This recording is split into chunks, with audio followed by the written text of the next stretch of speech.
کہ قربانی جو ہے یہ فرض ہے، اور یہ اس آدمی پر فرض ہے جس کے اوپر زکوٰۃ فرض ہے، زکوٰۃ ادا کرنا فرض ہے، اسی کے اوپر قربانی کرنا بھی فرض ہے۔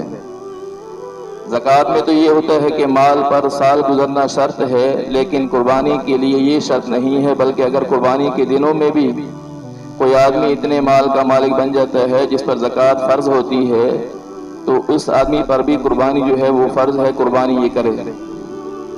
اور اللہ تبارک و تعالیٰ قربانی پر بڑی فضیلت عطا فرماتے ہیں کہ قربانی کے جانور کا خون کا قطرہ پہلا زمین پہ گرتا ہے، اللہ تبارک و تعالیٰ اس کے سارے گناہ معاف فرما دیتے ہیں۔ اس لیے قربانی لازمی کرنی چاہیے۔ اللہ تبارک و تعالیٰ اس کا بدل آخر میں تو عطا فرمائیں گے ہی، دنیا میں بھی بدل عطا فرما دیتے ہیں۔ اور یہ آدمی جو قربانی کرنے والا ہے، اللہ تبارک و تعالیٰ اس کے جانور کو یعنی وہاں پل صراط پر جب گزرنا ہوگا تو یہ اپنی سواریوں پہ یعنی اپنی قربانی کے جانور پہ سوار ہو کر آرام سے وہاں سے پار کرنے والے ہوں گے۔ یہ اللہ تبارک و تعالیٰ ان لوگوں کو فضیلت عطا فرمائیں گے۔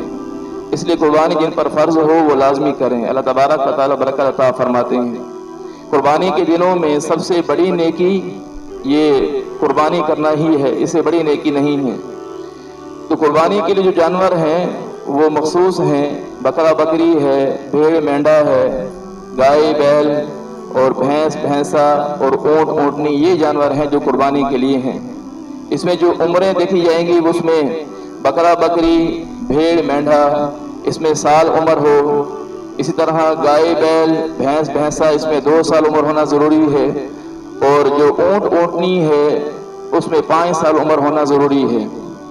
ہاں اگر بھیڑ مینڈا اگر یہ 6 ماہ کے ہیں لیکن ان کو سال والوں میں چھوڑ دیا جائے اور ان کے برابر شمار ان کے برابر یعنی نظر آتے ہوں تو اس وقت ان کی 6 ماہ کی عمر میں بھی ان کی قربانی کرنا جائز ہو جاتا ہے۔ عام طور پر لوگ جو جانور خریدتے ہیں اس میں یہ دیکھتے ہیں کہ دندہ جس کو لفظ بولا جاتا ہے وہ جانور دیکھتے ہیں۔ حدیث پاک میں آتا ہے لا تذبحوا الا مسنہ، مسنہ کا لفظ آیا ہے، مسنہ سے مراد وہ جانور جس کے 2 دانت گر چکے ہوں۔ عام طور پر لوگ یہ سمجھتے ہیں جس کے 2 دانت پیدا ہو چکے ہوں، یہ مراد نہیں، بلکہ 2 دانت جو گر چکے ہیں وہ۔